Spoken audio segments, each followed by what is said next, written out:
வரலாற்று சிறப்புமிக்க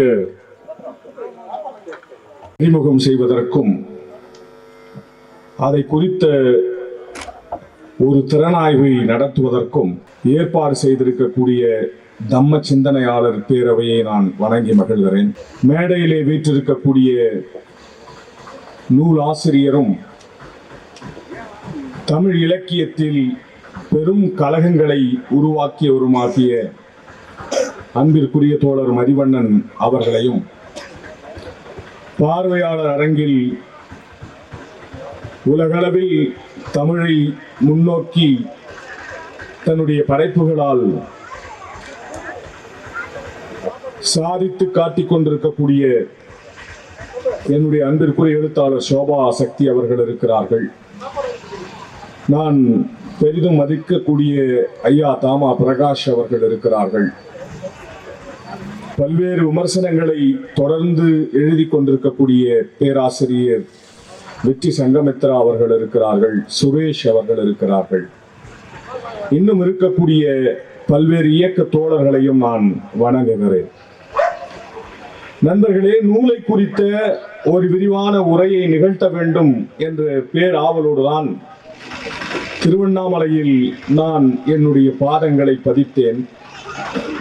ஆனால் இரண்டு ஆசிரியர் பெருமக்கள், ஒருவர் பேராசிரியர், ஒருவர் ஆசிரியர், இருவரும் நூலை இரண்டாக பிரித்து கொண்டு நூலில் இருக்கக்கூடிய செய்திகளை நம்மோடு பகிர்ந்திருக்கிறார்கள். ஆகவே அவற்றில் எல்லாம் ஆழமாக செல்லாமல், ஈரோடு கிழக்கு தேர்தலிலே நடந்த பிரச்சார கூட்டத்தில் சீமான் அவர்கள் பேசிய பேச்சிற்கும் இன்றைக்கு பாராளுமன்ற தேர்தல் நடக்கக்கூடிய அறிவிக்கப்பட்டிருக்கக்கூடிய நேரத்தில் இந்த நிகழ்வு நடப்பதற்குமான ஓராண்டு இடைவெளியில் இந்த நூல் எழுதப்பட்டிருக்குமா என்று சொன்னால் அதற்கான காலகட்டம் அதுவல்ல. சீமான் என்கின்ற உணர்ச்சி வசப்பட்டு பேசக்கூடிய, தன் இயல்பு இழந்த ஒரு மனிதருக்காக ஒரு ஆய்வு நூல் எழுதப்பட்டிருக்குமா என்ற ஒரு கேள்வியை நாம் முன்வைப்போம் என்று சொன்னால் அது இல்லை தோழர்களே. இந்த நூலினுடைய உருவாக்கம், இந்த நூல் என்பது எழுத்தாளர் மதிவண்ணன் அவர்கள் கோபப்பட்டு எழுதிய ஒரு நூல் அல்ல, ஆதங்கப்பட்டு எழுதக்கூடிய ஒரு நூலும் அல்ல, அல்லது நாங்கள் தான் இந்த சமூகத்தில் ஆண்ட பரம்பரை என்பதை நிரூபிப்பதற்காகவும் எழுதிய நூல் அல்ல. அப்படி என்றால் 13 ஆண்டு காலம் உழைத்து அந்த உழைப்பின் பயனாக பல்வேறு தரவுகளை திரட்டி இந்த நூலை தோழர் மதிவண்ணன் அவர்கள் நமக்கு யாத்து தந்திருக்கிறார்கள். இதில் அவருடைய வெள்ளை குதிரை இதழில் வெளிவந்த பல கட்டுரைகள் விரிவாக்கம் செய்யப்பட்டிருக்கின்றது, அல்லது அவைகள் மிக ஆழமாக எழுதப்பட்டிருக்கின்றன என்பதை நாம் புரிந்து கொள்ளுகிறோம். ஆக ஒரு விரிவான வரலாற்று தரவை தமிழர்களுக்கு தர வேண்டும் என்கின்ற தோழர் மதிவண்ணன் அவர்களுடைய நோக்கம் இன்றைக்கு நிறைவேறி இருக்கிறது. அதற்கு மிக முக்கியமான காரணங்கள் இருக்கின்றன நண்பர்களே. முதல் காரணம், தமிழ் சமூகத்தில் வரலாற்று எழுதக்கூடியவர்கள் அல்லது இந்திய நிலப்பரப்பில் வரலாறு என்று சொல்லக்கூடிய எதையும் எழுதக்கூடியவர்கள் புனைவை முன்வைத்துதான் எழுதுகிறார்கள். இந்த நாட்டை பாரத நாடு என்று ஏன் அழைக்க வேண்டும் என்று துடிக்கிறவர்கள் கல்வெட்டுகள் சார்ந்த வரலாற்றை குறித்து பேசுவதில்லை நண்பர்களே. அவர்கள் புனை கதைகளை வைத்துக் கொண்டு பேசுகிறார்கள், புராணங்களை வைத்துக் கொண்டு பேசுகிறார்கள். இந்த நாட்டினுடைய இதிகாசங்கள் ராமாயண மகாபாரதம் என்று சொல்லக்கூடிய இதிகாசங்கள் தான் இன்று வரை நவீன தொழில்நுட்பம் வளர்ந்திருக்கிற காலம் வரை தொடர்ந்து இந்த நாட்டினுடைய வரலாறாக கட்டமைக்கப்படுகிறது.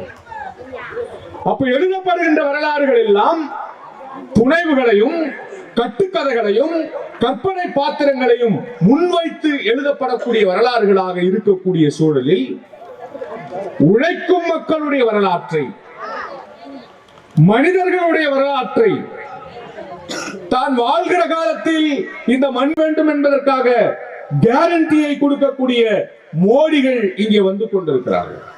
அப்ப இதை எதிர்க்க வேண்டும் என்று சொன்னால் தமிழர்கள் எல்லாம் ஓரணியில் திரள வேண்டும். அப்படி திரள்வதற்கான ஒரு மிகப்பெரிய மன ஓர்மையை இந்த நூல் நமக்கு வழங்குகிறது. மிகப்பெரிய மன திரட்சியை.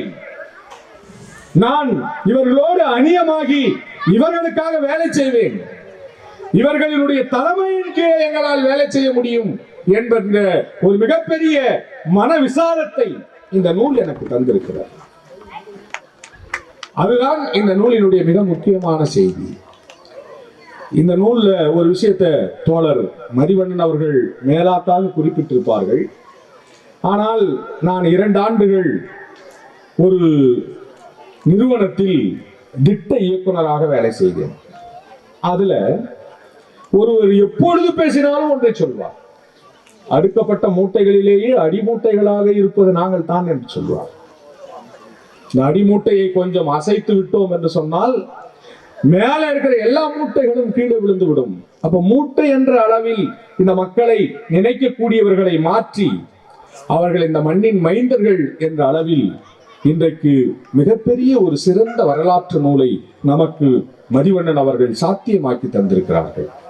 ஒவ்வொரு தரவும், ஒவ்வொரு நீதியும், ஒவ்வொரு செப்பேடும், ஒவ்வொரு கல்வெட்டும், அவர் சொல்லுகிற கதைப்பாடல் வரிகளும் இருக்கக்கூடிய அந்த மொழியிலேயே தந்து அதற்கு கீழே அவர் விளக்கத்தை தந்திருக்கிறார். இந்த நூலினுடைய ஆக பெரும் சிறப்பு அதுதான்.